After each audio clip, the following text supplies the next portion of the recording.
August 25, 1944. Cherbourg Harbour, Normandy, France. The wrench slipped from Sergeant William Henderson's grease-stained hands as he stared at the endless convoy forming before him. The British said these trucks would fail. They said the design was flawed, underpowered, worthless for modern warfare. Now Henderson watched as 6,000 of them prepared to attempt the impossible, to supply General Patton's racing Third Army across 400 miles of devastated French countryside. The letters GMC stamped on the hood stood for General Motors Corporation. But to the 75% African-American drivers climbing into those cabs, exhausted before their journey even began, those letters meant something else entirely. They meant survival. They meant the difference between victory and defeat. They meant the lifeline that would keep Allied armies pushing toward Germany. What none of them knew that August morning was that this truck, deemed inadequate by British military experts just 4 years earlier, would prove more valuable than tanks, more crucial than fighters, more essential than any weapon system in the European theatre. The humble 2.5-ton GMC CCKW, the Jimmy, the Deuce-and-a-Half, was about to write itself into history as the backbone of the most desperate supply operation the world had ever seen. The story begins not in the chaos of war, but in the quiet design rooms of General Motors in 1939. The United States Army Ordnance Corps had issued specifications for a new medium tactical truck. They needed a 2.5-ton load-rated vehicle with 6-wheel drive capability, able to operate off-road in any weather condition. The requirement seemed straightforward. The solution would prove anything but. General Motors Truck and Coach Division, operating from their Pontiac, Michigan facility, approached the problem with modified commercial truck components. They took their existing AC series truck design and made critical modifications, a second rear axle for improved traction and load distribution, all-wheel drive for off-road capability, strengthened frame rails to handle military loads. The result was designated ACKWX353, the predecessor to what would become the CCKW.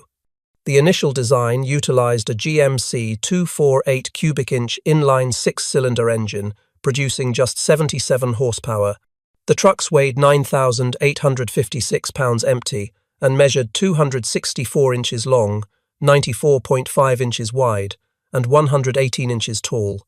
By commercial standards, they were adequate. By military standards, they were questionable. France placed an order for 1,000 of these experimental 6x6 trucks in late 1939. Production began at Yellow Truck and Coach Manufacturing Company's facilities. The trucks featured closed steel cabs, fixed bedsides, troop seats, and conventional styling that would not have looked out of place on civilian construction sites. They were, in essence, commercial trucks in military clothing. Then came the catastrophe that changed everything. German panzer divisions smashed through the Ardennes forest in May 1940, bypassing the Maginot Line and driving deep into France. The French army, despite having some of the most advanced tanks and fortifications in Europe, collapsed under the speed and coordination of German combined arms warfare. The British Expeditionary Force retreated to Dunkirk. France fell in 6 weeks. 2,000 of the ACKWX trucks had already been delivered to France. They were captured by German forces and would ironically serve the Wehrmacht on the Eastern Front, where German soldiers grudgingly admitted their reliability. The remaining order, along with additional units still being built, was diverted to Great Britain under emergency wartime contracts. The British Army took delivery of the ACKWX trucks in summer 1940 and immediately subjected them to rigorous testing. British military evaluators were not impressed. Their reports, preserved in military archives, were damning. The wheelbase was too long for European roads and trails. The trucks were difficult to maneuver in tight spaces. The 77 horsepower engine was underpowered for the vehicle's weight, especially when fully loaded. Acceleration was poor. Hill climbing ability was marginal. The trucks struggled in mud and soft terrain despite their 6-wheel drive. British Army officials concluded the ACKWX was unsuitable for modern mechanized warfare. They deemed the design fundamentally flawed. Rather than commit these trucks to combat use where British lives might depend on them, the War Office made a decision. They diverted approximately 1,000 units to the Soviet Union under Lend-Lease agreements in 1941. A total of 2,466 ACKWX trucks were built across all recipients.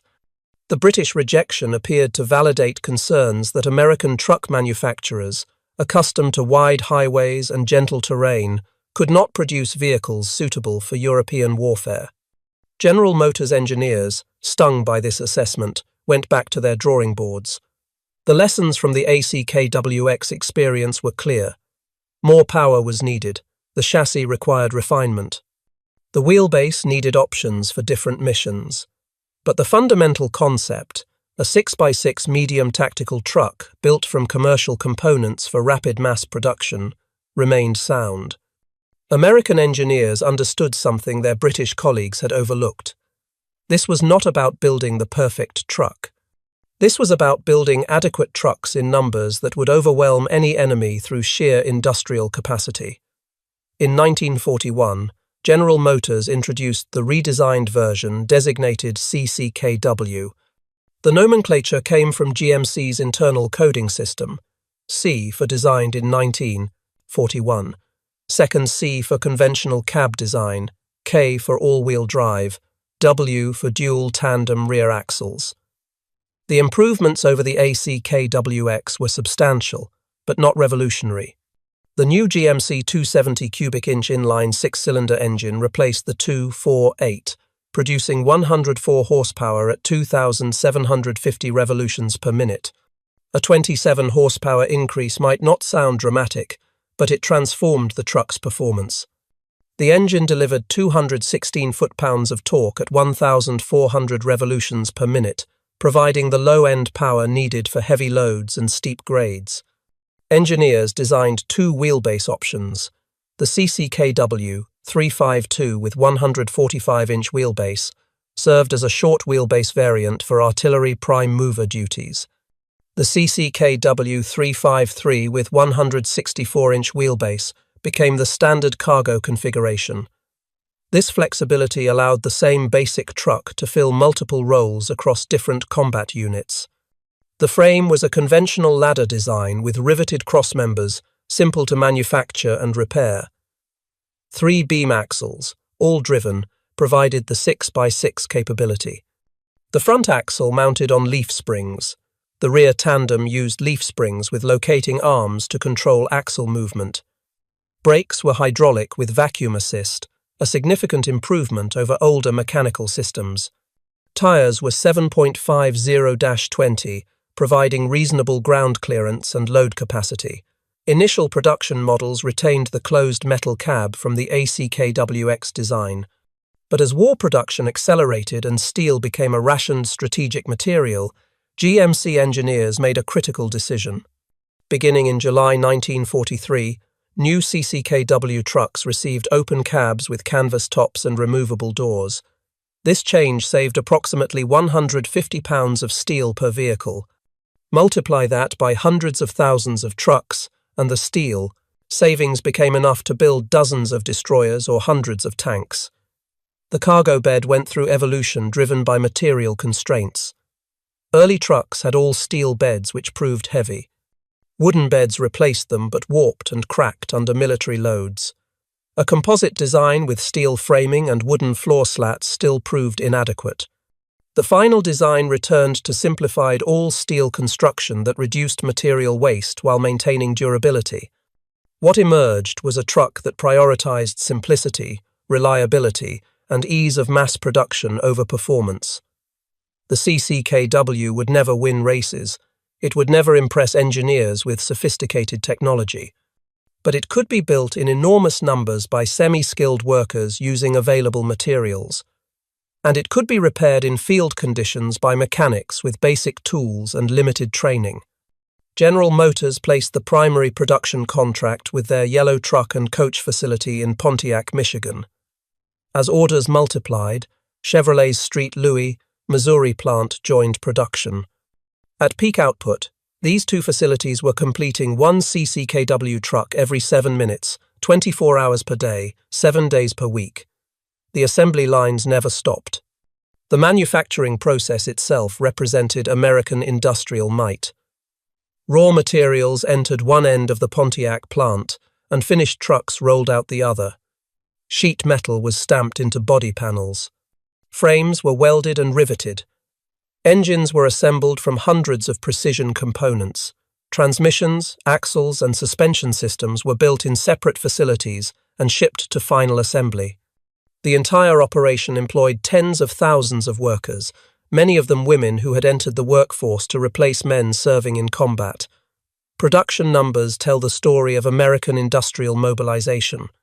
From 1941 through 1945, General Motors manufactured approximately 562,750 CCKW trucks across all variants.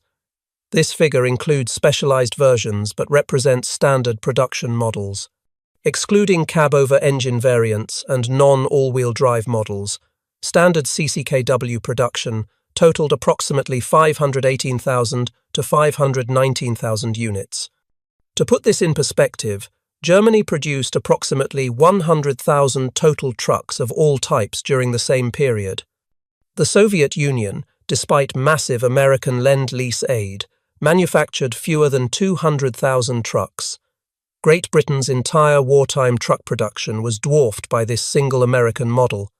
The CCKW alone nearly equaled the combined truck production of all Axis powers.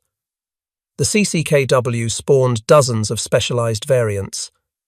Dump trucks for engineer units, tankers for fuel and water transport, mobile workshops equipped with lathes and welding equipment, communications vans, housing, radio equipment, ambulances with medical supplies and stretcher racks, wrecker trucks with cranes for recovering disabled vehicles, anti-aircraft platforms mounting quadruple 50-caliber machine guns. Each variant used the same basic chassis, engine, and drivetrain, simplifying maintenance and spare parts logistics. But numbers mean nothing without application. And in June 1944, the CCKW faced its greatest test. The test would not come from German anti-tank guns or Luftwaffe bombers. It would come from simple physics, from the tyranny of distance and the mathematics of supply. June 6, 1944. Over 150,000 Allied soldiers landed on 5 Normandy beaches. The largest amphibious invasion in history achieved tactical surprise and established a lodgment on Hitler's Atlantic Wall. But lodgment is not victory. By mid-July, more than 1 million Allied troops were crammed into a pocket approximately 50 miles wide and 20 miles deep. They were going nowhere. The Germans had turned Normandy into a defensive nightmare. Ancient hedgerows, thick walls of earth and vegetation dating back centuries, divided the landscape into thousands of small fields. Each hedgerow was a ready-made defensive position. Each field became a separate battle. American infantry and armor bled through this bocage country at horrific cost, gaining yards instead of miles. Then came Operation Cobra. On July 25, 1944, American forces launched a massive breakout attempt supported by saturation bombing. Within days, German defensive lines cracked. American armored divisions poured through the breach. By early August, General George Patton's Third Army was racing across open French countryside, covering 50, 60, sometimes 80 miles per day. The advance threatened to trap and destroy entire German armies. But Patton's tankers soon faced an enemy more dangerous than any panzer division. They were running out of fuel. Each Sherman tank consumed approximately 150 gallons of gasoline per 100 miles of travel. An armored division with approximately 250 tanks burned through massive quantities during rapid advance. Add trucks, jeeps, and other vehicles, and fuel consumption reached staggering levels. Patton commanded multiple divisions spread across hundreds of miles of front. His fuel requirements alone exceeded 400,000 gallons daily. First Army needed similar amounts. British and Canadian forces required their own supply lines. Total Allied fuel consumption in early August 1944 exceeded 3 million gallons per day. The Allies had planned for rapid advance. They had prepared supply depots and established logistics networks, but nobody had anticipated breakthrough this dramatic. Within 2 weeks of the Cobra breakout, American spearheads were 200 miles from the Normandy beaches. Within a month, lead elements approached 350 miles from their supply bases. Every gallon of fuel, every shell, every can of rations had to travel that distance over war-damaged roads through a French transportation network that Allied bombing had systematically destroyed in the months before D-Day. The destruction of French railroads had been deliberate. To prevent German reinforcements from reaching the invasion beaches, Allied air forces had spent April, May, and June 1944 systematically bombing every railroad yard, bridge, and marshalling centre within 200 miles of Normandy. The campaign succeeded brilliantly. German panzer divisions took weeks to reach the front instead of days. But those same bombed railroads could not now supply Allied armies racing toward Germany. The Mulberry harbours, those incredible artificial ports towed across the English Channel, had sustained the invasion force through June and July. But a massive storm in mid-June had destroyed the American Mulberry. The British Mulberry at Arromanches remained operational, but could not handle the tonnage requirements of 2 entire army groups. Cherbourg had been captured, but its port facilities were so thoroughly demolished by German engineers that restoration would take months. In late August 1944, American commanders faced catastrophe. Patton's tanks were running dry 300 miles from their supply bases. First Army was rationing ammunition. Combat effectiveness hung by a thread. Without immediate massive resupply, the Allied advance would stall. German forces would gain time to consolidate new defensive lines. The opportunity to end the war in 1944 would be lost. On August 21, 1944, American logistics officers held an emergency planning conference. 36 hours of non-stop meetings produced a solution so desperate, so audacious, that it could only have been conceived by Americans raised on transcontinental highways and massive trucking networks. They would create a dedicated express convoy system, similar to priority freight trains. Every available truck would be pressed into continuous service. 2 one-way routes would be established from Normandy to forward supply points. All civilian traffic would be banned. Military police would control every intersection to ensure convoys never stopped. The plan required more trucks than any single command possessed. Within hours, logistics officers began stripping trucks from every non-critical unit in the European theatre. Artillery battalions gave up their prime movers. Engineer units surrendered construction equipment haulers. Medical companies released ambulances. Infantry divisions lost their organic transportation.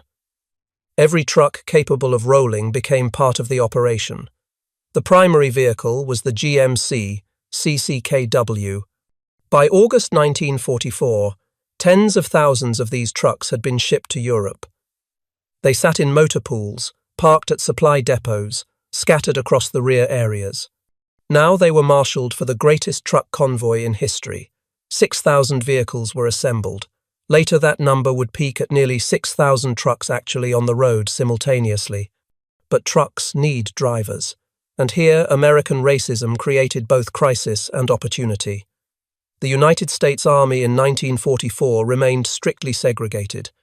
African American soldiers served in separate units under predominantly white officers. Military policy, based on racist assumptions, held that black soldiers lacked the intelligence and courage for combat roles. Therefore, African Americans were assigned primarily to service units, quartermaster companies, port battalions, transportation units, truck drivers. In August 1944, the European theatre contained approximately 210,000 African American soldiers. Nearly half, about 93,000, served in the Quartermaster Corps. When the call went out for truck drivers, these men answered, not because they wanted to drive trucks for 60 hours straight, not because they enjoyed being segregated and discriminated against while fighting for freedom abroad. They answered because their country needed them, because combat troops depended on them, because African American soldiers understood that serving with distinction advanced the cause of civil rights at home. 17,000 African-American soldiers became Red Ball Express drivers. 3,000 additional white soldiers joined them, though in practice the operation remained largely segregated with black and white units running separate convoys. The drivers ranged in age from 18 to 40, though most were under 24. Many had never driven a truck before military service. Some came from urban areas where nobody owned cars. They received hasty training, sometimes just days, before being declared qualified to drive 2.5-ton military trucks loaded with 5 tons of cargo through combat zones.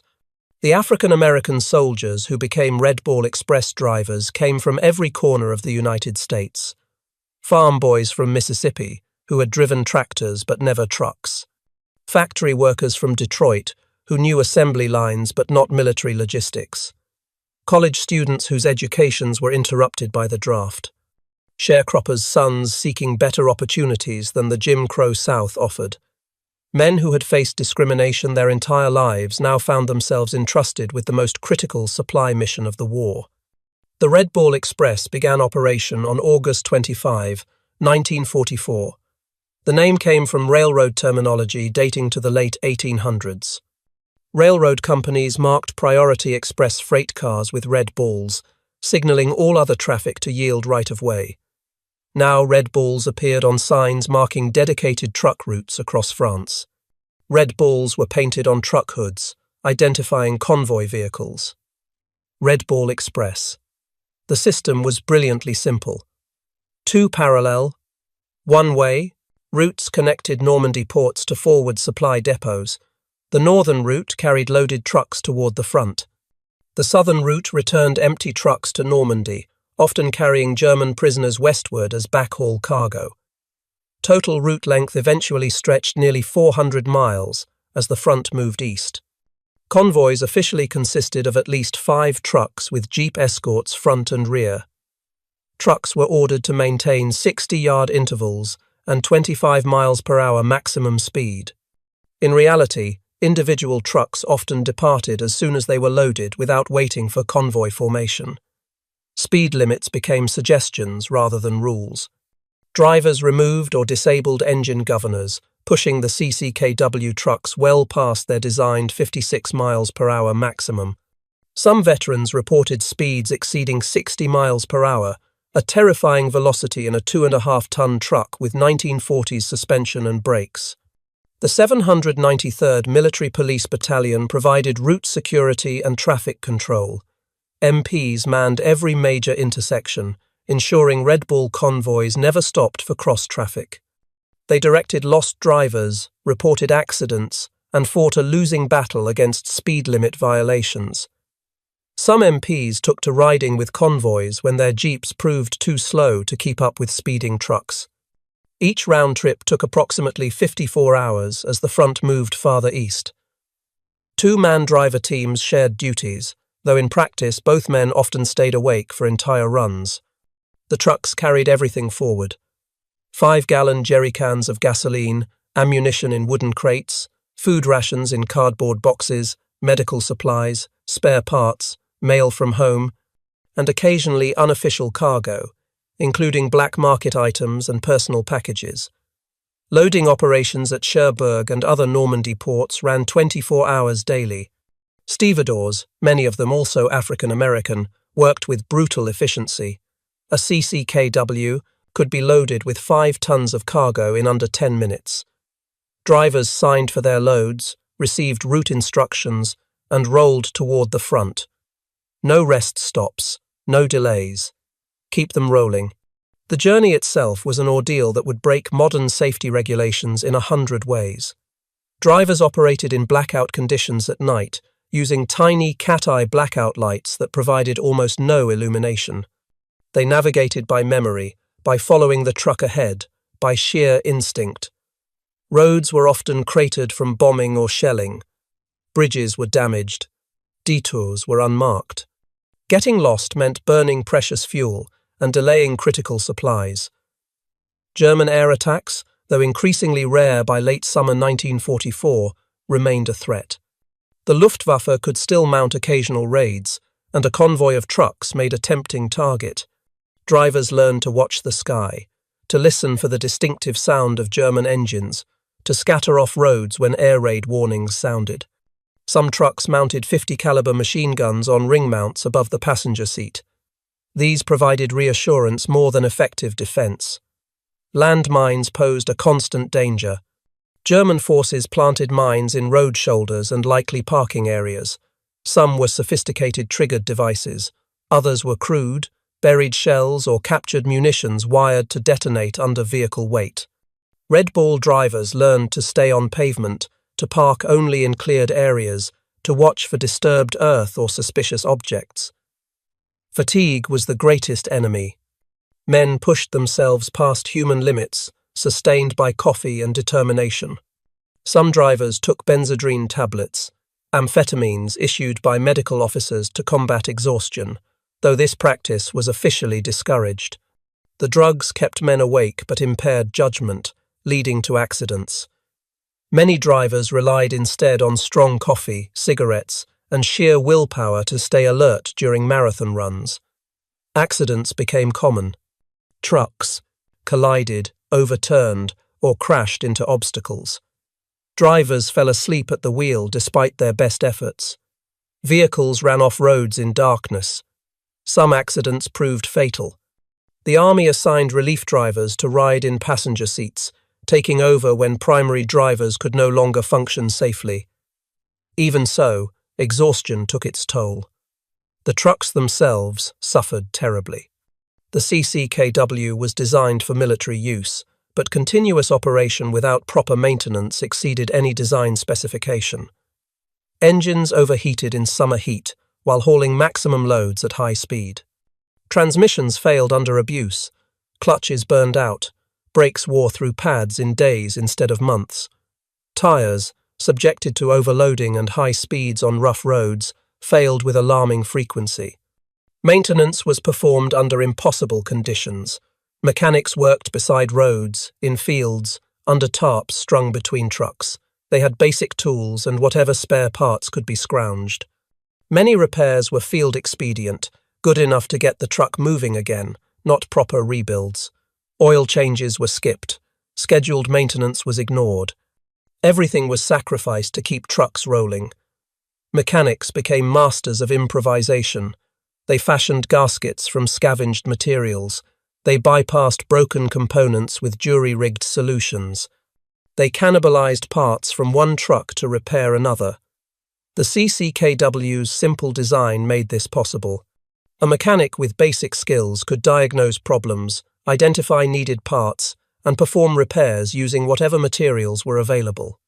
This adaptability, born of desperate necessity, proved one of the truck's greatest strengths. By late August, broken trucks littered the Red Ball routes. Some estimates suggest over 80 vehicles were simply abandoned when they could not be quickly repaired. Drivers took what parts they could carry and hitched rides on passing convoys. Wrecker trucks worked continuously to recover disabled vehicles, but often they too broke down under the strain. At one point, nearly 30% of Red Ball trucks had significant mechanical problems that should have removed them from service. But they kept rolling anyway, because the alternative was unthinkable. Yet the operation succeeded beyond all projections. Within 5 days of starting, the Red Ball Express hit peak capacity. On August 29, 1944, 132 truck companies operating 5,958 vehicles delivered 12,342 tons of supplies to forward depots. This single-day performance exceeded every pre-war estimate of what was logistically possible. The numbers continued to climb. Daily deliveries averaged between 10,000 and 12,500 tons. 900 trucks were on the road at any given moment. Over 82 days of operation, Red Ball Express drivers hauled 412,193 tons of supplies across France. They drove 121 million ton miles, a figure representing the tonnage multiplied by distance.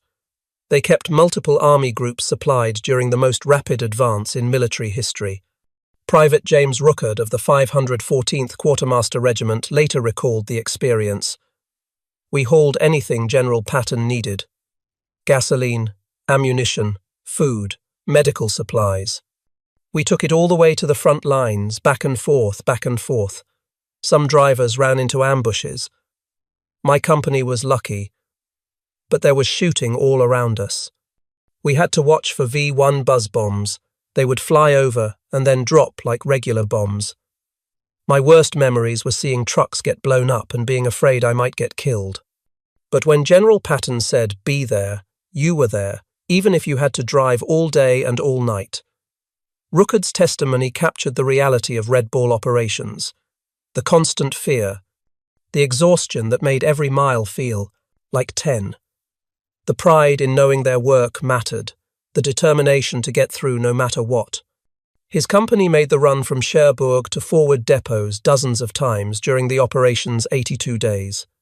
They lost trucks to accidents, mechanical failures, and occasional enemy action. But they never failed to deliver their cargo. Corporal Washington Rector of the 3916 Quartermaster Truck Company described the racial dynamics. "You accepted discrimination. We were warned not to fraternize with whites for fear problems would arise. Some white drivers would try to prevent black drivers from passing their convoys, creating dangerous road conditions. But most white combat troops appreciated us. They knew we were risking our lives to get them what they needed." Rector's account revealed the complex racial tensions that existed within the Red Ball Express itself. Black and white units often operated separately.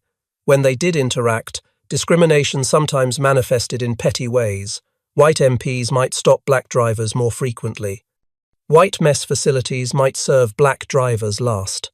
White drivers might refuse to help black drivers with mechanical problems. Yet on the roads, when German shells fell, or when a truck broke down far from help, race often mattered less than survival. Black and white drivers sometimes helped each other despite official segregation policies.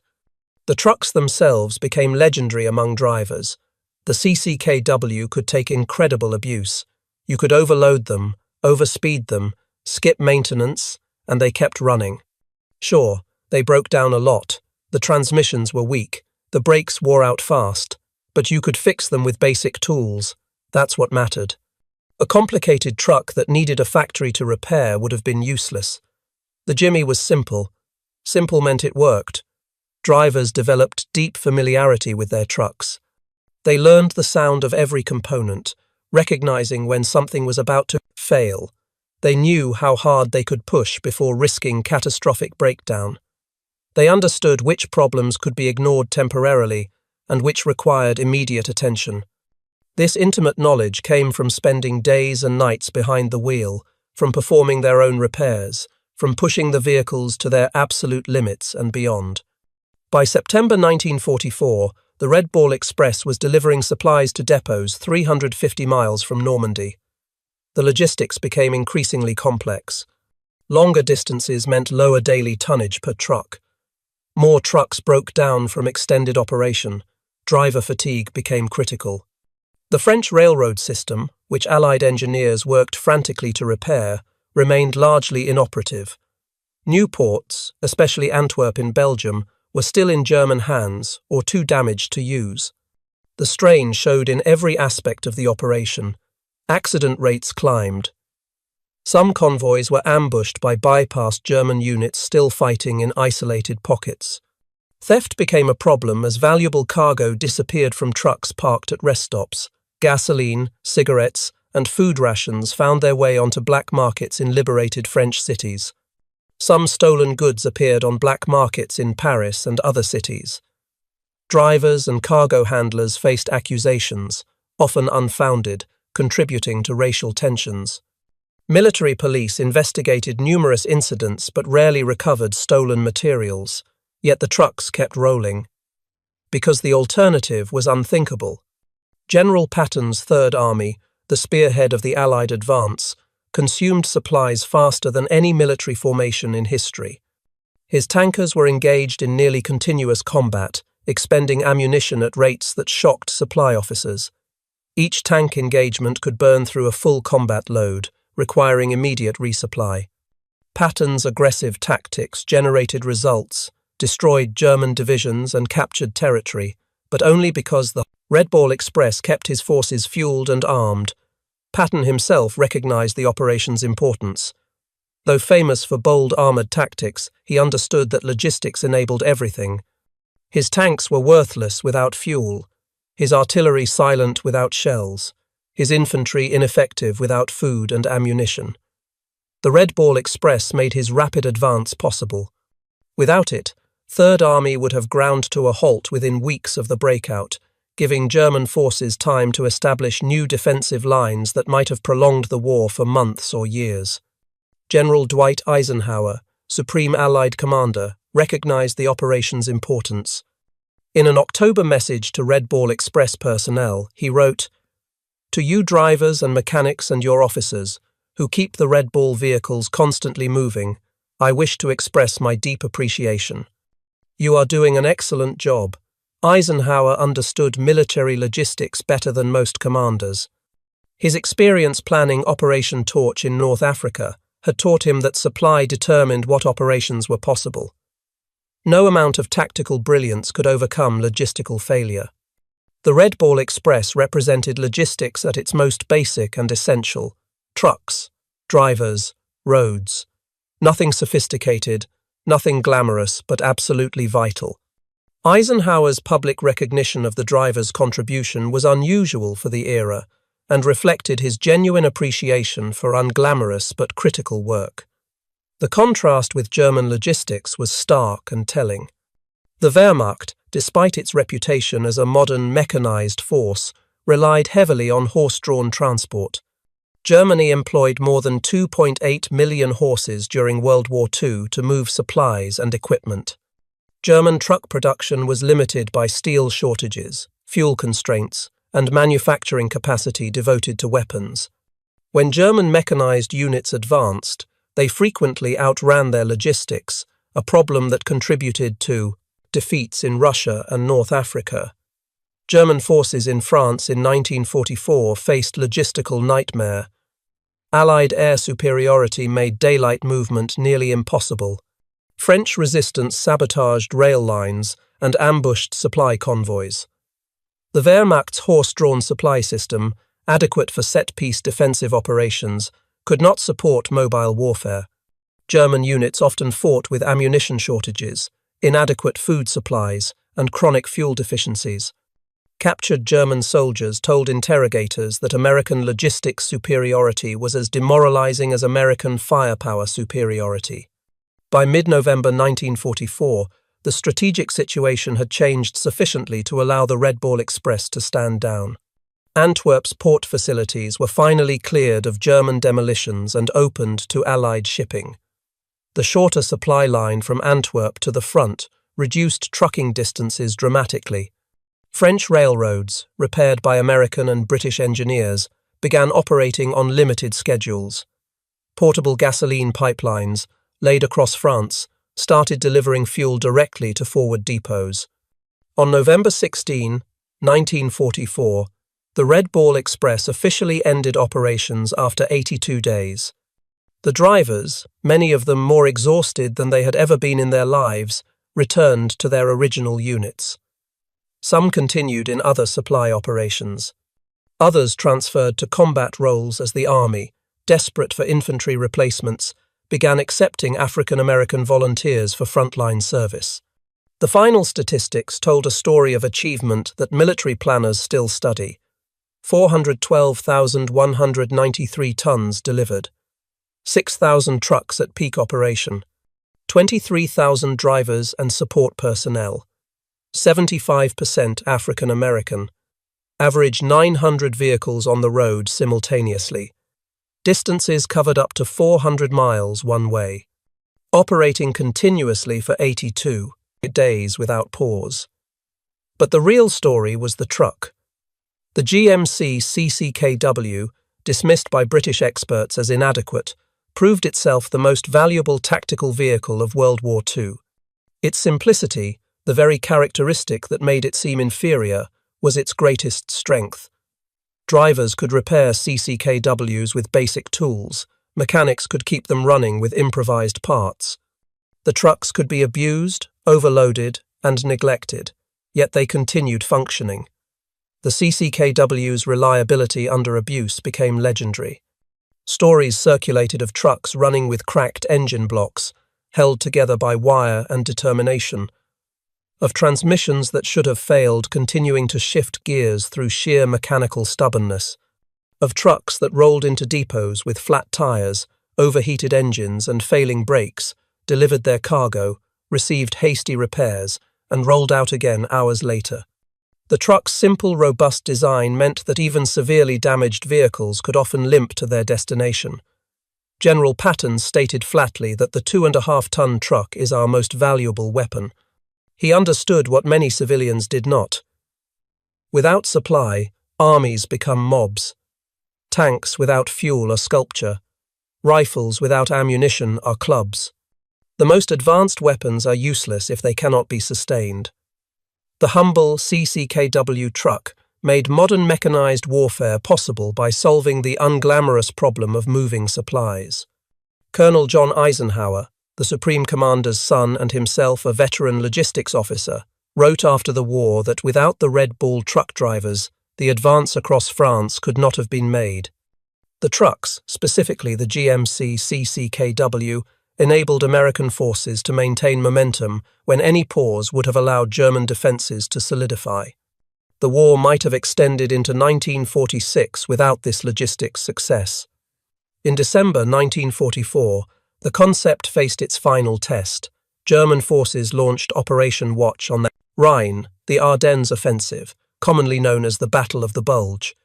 Hitler's last major offensive in the West caught American forces by surprise, creating a dangerous bulge in Allied lines. The situation required massive rapid reinforcement and resupply.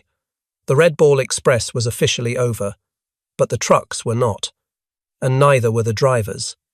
Reformed under different names, including the Little Red Ball, the White Ball Express, and other designations, convoy operations resumed. The same GMC CCKWs that had supplied Patton's advance now rushed reinforcements to contain the German breakthrough. The same African-American drivers who had proven themselves in summer returned to the roads in winter conditions that made August's problems seem trivial. Snow and ice covered French and Belgian roads. Blackout driving became even more dangerous. German air attacks increased as the Luftwaffe threw its reserves into supporting the offensive, yet the trucks rolled. Ammunition reached besieged American units. Fuel kept tanks and trucks mobile. Reinforcements arrived to seal the Bulge's shoulders. The Battle of the Bulge was won by combat troops in desperate fights, but it was sustained by truck drivers who kept supply lines open in the worst winter weather Europe had seen in decades. Winter operations revealed new challenges. Engines froze overnight and had to be thawed before starting. Ice on roads made speed limits meaningless, as trucks slid regardless of driver skill. Snowdrifts blocked routes, requiring hours of digging to clear passage. Frostbite became a constant danger for drivers in open cab trucks with minimal heat. Yet the supply convoys continued, proving that the logistics system developed during the Red Ball Express could adapt to any conditions. After Germany's surrender in May 1945, the CCKW continued serving. Trucks that had crossed France in 1944 now occupied Germany. They hauled displaced persons to refugee camps. They distributed food to starving civilian populations. They transported occupation troops across the defeated Reich. Some were shipped to the Pacific Theater, where they served in the Philippines and Okinawa campaigns. Production continued until 1945. By war's end, General Motors had built more CCKW trucks than Germany built vehicles of all types combined. The total production, approximately 562,750 units, exceeded the entire pre-war truck inventory of most nations. These trucks served not just America, but supplied to Allied forces worldwide through Lend-Lease.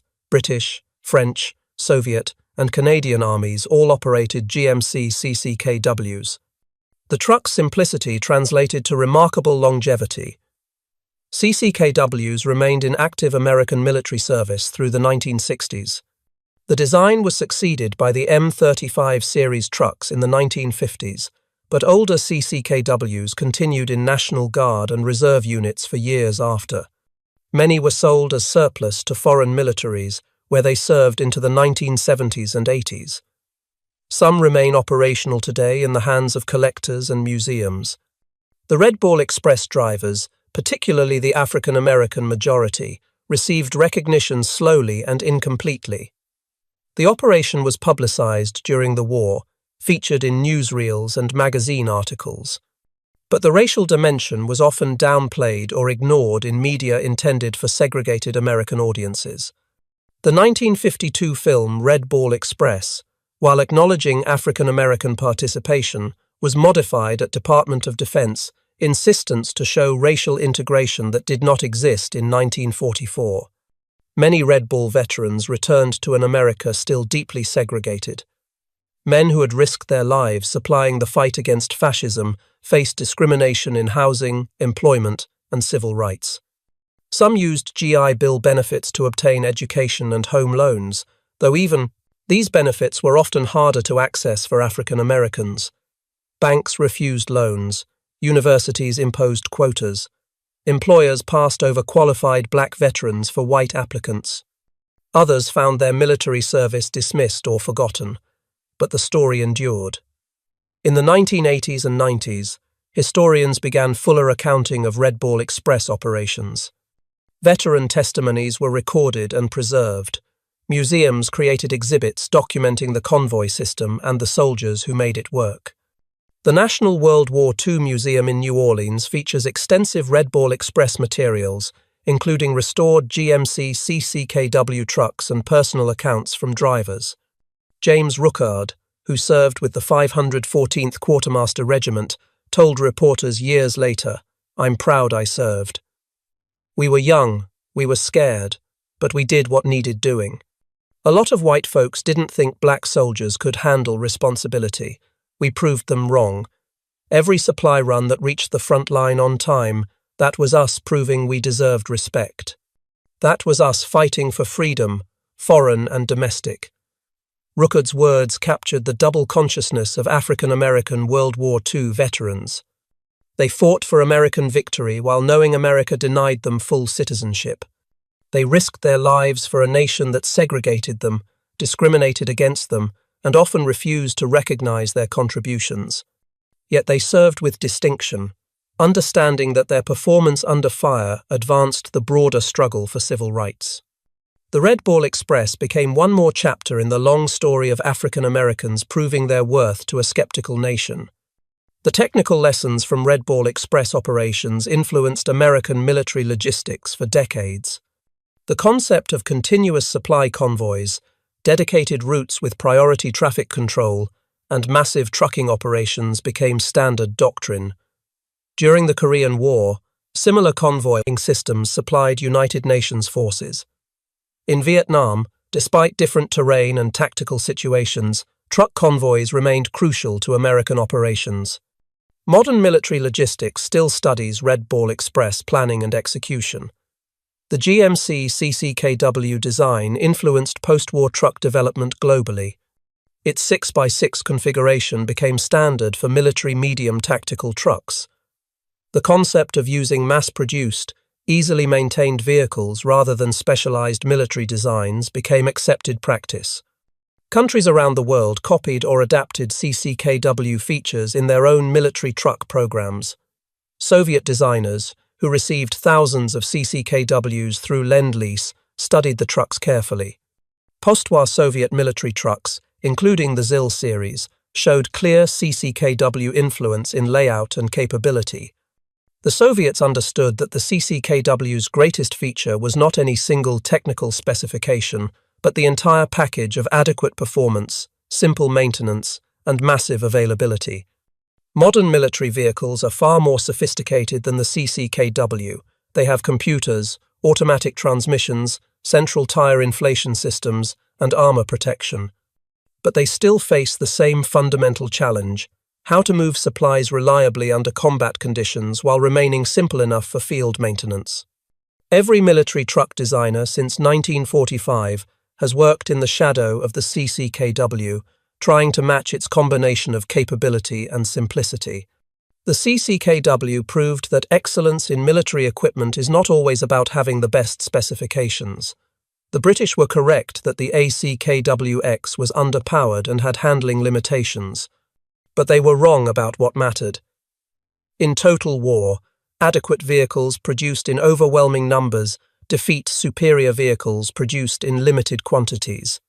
Trucks that mechanics can repair with basic tools outperform trucks that need specialized equipment and factory support. Simplicity is its own form of sophistication. The British Army, which rejected the ACKWX in 1940, eventually operated thousands of CCKWs supplied through Lend-Lease. British drivers came to appreciate the same characteristics their evaluators had criticized. The long wheelbase that seemed awkward on narrow European roads provided excellent stability for heavy loads. The engine that seemed underpowered proved adequately strong and remarkably reliable. The simple design meant British mechanics, trained on complex vehicles requiring precision maintenance, could keep CCKWs running with whatever tools and parts were available. A British transport officer wrote in his after-action report that the American trucks, initially dismissed as crude, proved superior in sustained operations to British vehicles that required more sophisticated maintenance. The CCKW's ability to continue functioning despite neglect and abuse made it ideal for the chaos of combat logistics. British units learned to prefer CCKWs over their own trucks for long hauls under difficult conditions. The story of the GMC CCKW and the Red Ball Express is ultimately a story about what wins wars. Not the most advanced technology, not the most impressive specifications, not the vehicles that look best in promotional photographs or official demonstrations. What wins wars is reliable equipment produced in quantities that overwhelm the enemy, operated by determined people who understand their mission matters. The CCKW was not the best truck of World War II. It was adequate, but adequate trucks by the hundreds of thousands, driven by drivers willing to work until they collapsed, supplied the most successful military campaign in history. The humble 2.5-ton truck, dismissed as worthless by British experts in 1940, became the lifeline that sustained Allied armies from Normandy to the Elbe River. And the drivers, 75% of them African-American soldiers fighting for a country that still denied them basic civil rights, proved that excellence knows no racial boundary. They kept the trucks rolling when any pause meant American soldiers might run out of ammunition or fuel. They drove through exhaustion, through fear, through discrimination, because the mission mattered more than personal comfort or recognition. These men returned home to a nation that had not yet fully recognized their humanity. Many faced the same discrimination they had known before the war, but they had proven something important. They had demonstrated that African-American soldiers could handle complex, critical missions under the most demanding conditions.